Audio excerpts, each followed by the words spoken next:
Bonjour les amis, bonjour. Une petite carte postale des Charentes. Je reviens d'un stage que j'ai animé à l'Arche Saint-Antoine.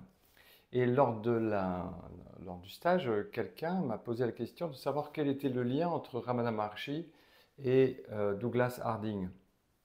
Donc j'ai répondu à cette question sur le moment, mais je voudrais plus largement en parler ici. Donc, quelle était la relation entre Ramana Maharshi et Douglas Harding? Alors, c'est intéressant parce que Douglas Harding a vécu en Inde, en fait, entre 1937 et 1945.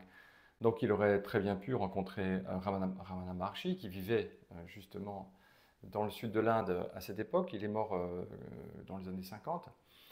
Et pourtant, Douglas ne l'a pas rencontré.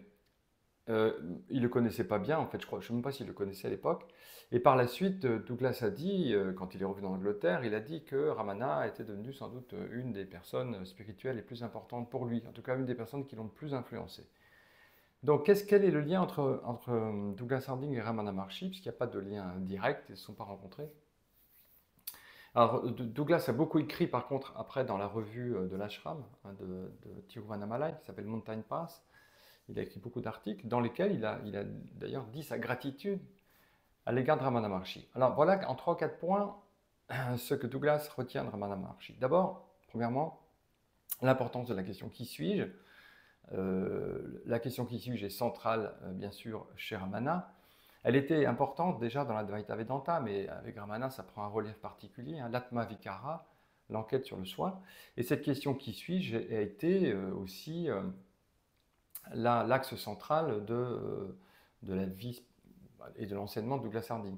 Alors Douglas Harding, juste un mot, oui, il s'est éveillé à sa vraie nature en 1943, donc pendant qu'il était en Inde. Et c'est après, en fait, qu'il a vraiment étudié l'œuvre de Ramana. Donc premier point, l'importance de la question qui suis-je. Le deuxième point aussi, très important pour Douglas, c'est peut-être le point essentiel, je pense, c'est que Ramana a toujours dit que voir sa vraie nature était naturel et simple. Et ça, c'était aussi central pour Douglas Harding.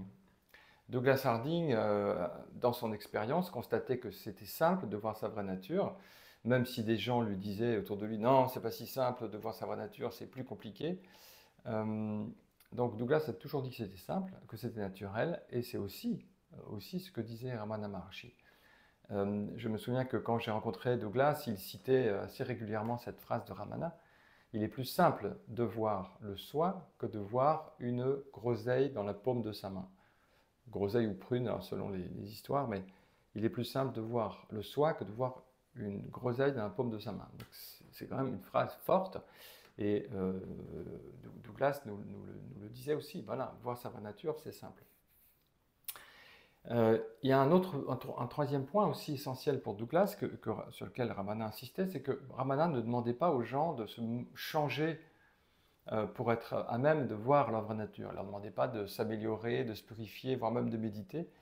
Euh, il les invitait à voir la vraie nature tout de suite, telle qu'elle. Hein. Ramana n'a jamais prétendu être quelqu'un d'extraordinaire, quelqu'un de particulier, doté d'un génie spécial qui aurait permis à lui de voir sa vraie nature et qui ne permettrait pas aux autres de la voir. Non.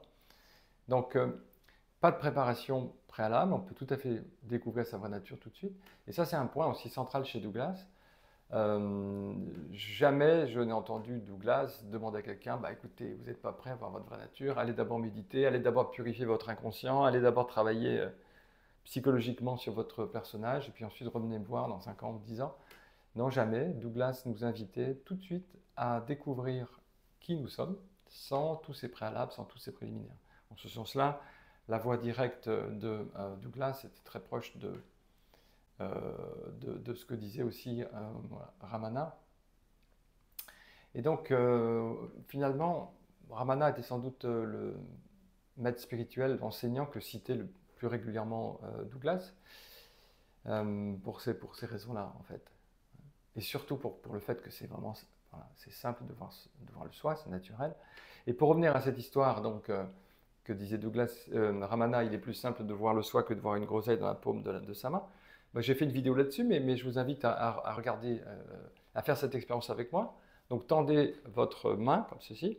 Alors on n'a pas de groseille, mais c'est pas grave. Vous avez la main, hein. On aurait pu dire il est plus simple de voir le soi que de voir sa main. Donc vous regardez votre main, vous la voyez, n'est-ce pas? Voilà, vous voyez les couleurs, vous voyez la forme, vous voyez les détails. Alors évidemment, vous ne la voyez pas parfaitement parce que vous ne voyez pas l'autre côté.